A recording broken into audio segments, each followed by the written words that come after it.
I called him the most overrated Formula 3 champion of the modern era, and now he scored the Formula 2 title in his rookie season. This begs the question, was I wrong? Hello and welcome fellow motorsports fans. I definitely did not expect the F2 title battle to be decided before F1, and yet here we are, so we'll talk all about that and my current assessment of Fornaroli, along with the F4 UAE Trophy, the ongoing F1 title battle, and a bunch of news and some other bits and pieces, so let's get straight to it. Before we get to the heavy-hitting headlines in F2, there was a little more racing action in the Middle East with the first round of the F4 UAE Trophy round, or whatever the official name is this year.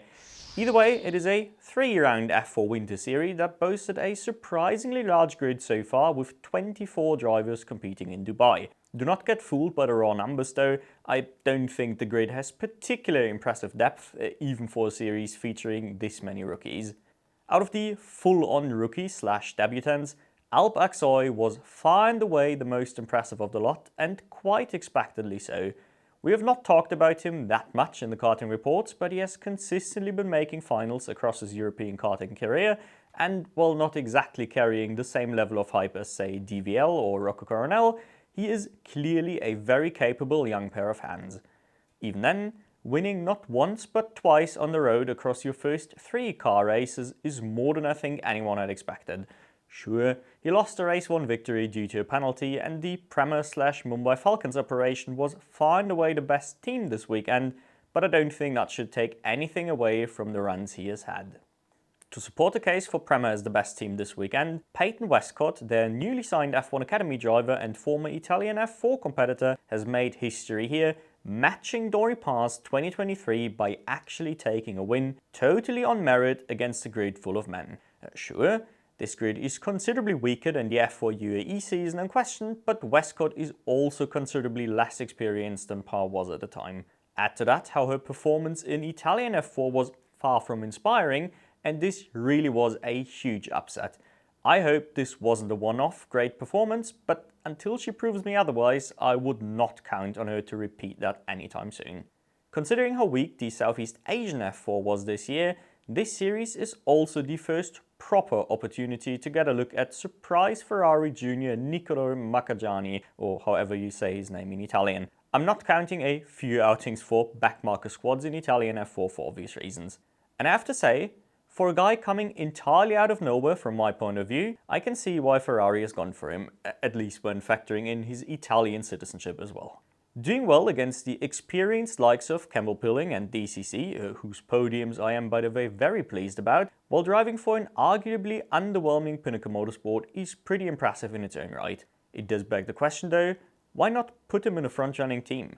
Tactics to avoid pressure or potential disastrous lack of funding? Time will tell, but it is an odd choice for someone with apparent F1 aspirations.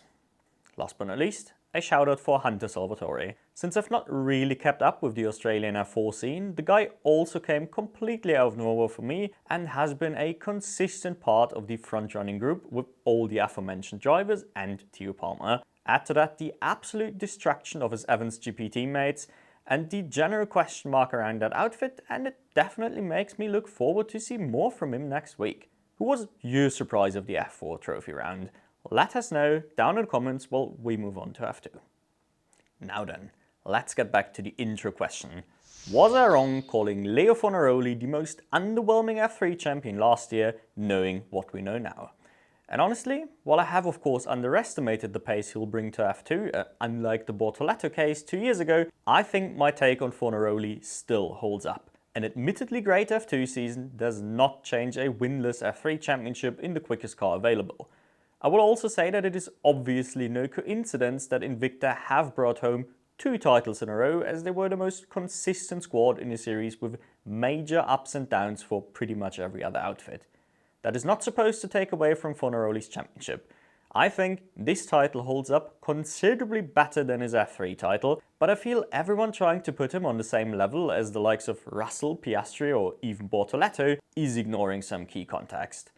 And here I don't just mean his mediocre run as far as F3 champions are concerned, but also the comparatively weak season in F2. Just because it was closely matched does not mean it was the most competitive of all time, and it should be inarguable that the promotion of 7 drivers in the same year must reduce the quality of the following F2 season, never mind all the drivers leaving without an F1 seat like Dennis Hauger.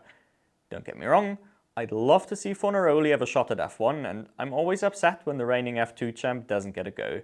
But I think it is not as egregious as the current online consent seems to be. The announcement that he is joining McLaren should at least secure his path to a professional seat somewhere down the line. Between Formula E, IndyCar and the upcoming Hypercar program, there are plenty of opportunities, and we have talked about his potential as an endurance driver many times this year. Similarly, Richard Verschoor joining McLaren's driver development program can surely only mean a hypercar seat in the future, and good for him. We knew his F1 chances were pretty much zero before this season anyway, so WEC, or whatever other program McLaren will put him in, should be a great home for the guy. Now for some smaller bits and pieces. How the fuck was this the first feature race win for Victor Martins since mid-2023? I almost couldn't believe it when the commentators pointed that out, though I suppose it does a great job of highlighting both the absolute failure of ART over the past 2 years, as well as the horrendous luck for the French Williams Jr. So this segment is basically just one big reminder that the results do not tell the full story for Martin. Not at all, in fact, if you ask me. Guy has been one of the brightest prospects on the road to F1 for his entire career, and we should never let 2 dodgy seasons in F2 distract us from that, even if it is likely the final nail in the coffin for his F1 dream.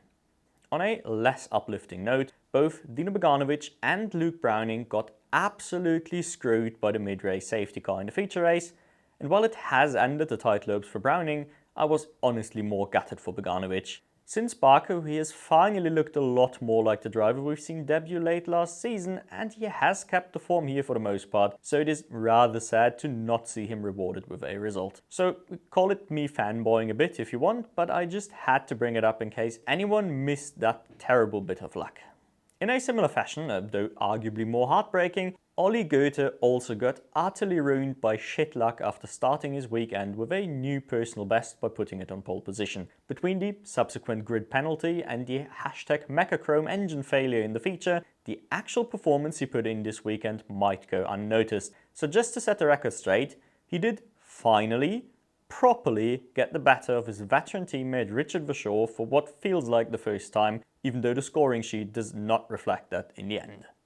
Lastly, we did have a couple of new faces on the grid this weekend as well, and while Trident boys Lawrence Van Eupen and James Wharton wrecking was a more comedic relief than anything, Red Bull Jr. Nicolas Olof did put in major work during his debut to give Arvid Lindblad a decent run for his money. While not super duper outstanding in itself, it does at least reassure me that he will indeed hit the ground running in F2. Like, I believe he needs to if he wants to keep dreaming that F1 dream. Martinius Stenson also looked solid for a late season starter, though without the huge highs and lows from his debut round, not really worth talking a lot about if you ask me. Instead, we shall move on to F1 and the major title drama that continues to unfold right in front of our eyes. McLaren appears to be really set on giving Max Verstappen a proper fighting chance, this time prioritizing that weird equality between their drivers instead of the best fighting chance for Oscar Piastri. At first I thought they had simply fumbled the pit call, which would be bad in itself, but not pitting Piastri because Norris couldn't do the same just takes the piss. In my book, it is equality to give the leading driver the better strategy if you have to make a choice, and something tells me they would have done it for Norris, as much as I hate drifting into the realm of conspiracy theories. Either way, an absurd situation, and the McLaren fans can really thank Antonelli for messing up on the last lap, setting up Norris to take the title with a P3 anyway next week. And regarding that incident, not gonna lie, I was screaming about engine-based team orders as well for a minute, but only until I watched the damn replay. It was so obviously an unplanned driver error that anyone sending threats to Kimi based on that is not only a terrible human being, but also completely racing illiterate if there is such a thing. I know the people in question won't be watching my content anyway, but damn, that made me really mad. On a more positive note, I have to once again praise Carlos Sainz. Not only is he a rock-solid racing driver, his racing intelligence really stands out compared to his good but not great raw pace on the F1 level. At this point, Scoring another podium before his Ferrari replacement Hamilton got his first is just insult to injury, but I reckon people are somewhat overlooking the implications for Albon's career as well. We talked about him as the potential team leader going forward earlier in the year, and that seems ages ago at this point. I think they might be on a very similar level if the sport was only about raw speed, but Sainz can put together a race in a way that Albon just cannot, and if this trend continues throughout next year, he might find himself on the chopping block sooner rather than later.